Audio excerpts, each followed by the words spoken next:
so it's just going to be a really brief video this week, and I just want to quickly talk about viewing the fireworks at Disneyland.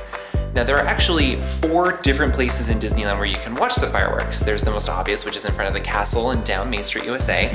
You can also watch them along the banks of the rivers of America by It's a Small World, or if you're not too concerned about watching the projections and want to pay $45 a person, then you can watch it from the Tomorrowland Skyline Lounge. There's more information about that experience if you click on the link in the description below. Please note that while you're watching the fireworks, unless you are explicitly told otherwise by a nearby cast member, that you're gonna need to stay standing the whole time. This is also partially for safety. As soon as the fireworks are over, everyone's going to be kind of crowding to get out.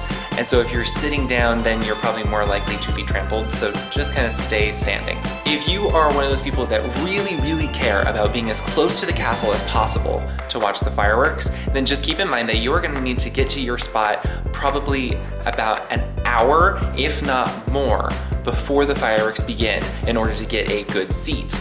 If you're like me, I don't care so much about how close I am, I care more about how centered I am with the castle. So I'm fine being further down on Main Street. And so I can wait like 15 minutes or so and I will find a perfectly fine seat, but that's just my personal preference. So it's up to you and where you would like to be to watch the fireworks. If you are not planning on watching the fireworks, but you find yourself stuck in the park during the show, I would just let you know it's going to take you a lot longer to get from one side of the park to the other during the fireworks, and it may be very difficult to get out of the park depending where you're at the time.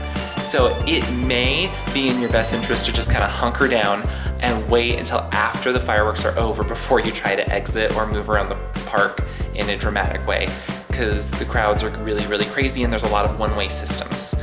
So that's just a couple pieces of advice. Go ahead and let me know in the comments where you actually love watching the fireworks. I mentioned that I really like watching them on Main Street, but I know that there are some people that live and die by watching them by It's a Small World. So let me know what your preference is. As always, you can leave any other questions that you may have in the comments, as well as requests for more videos.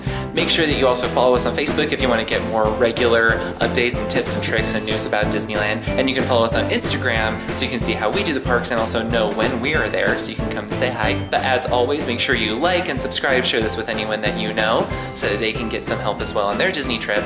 And we will see you guys next week. All right, bye.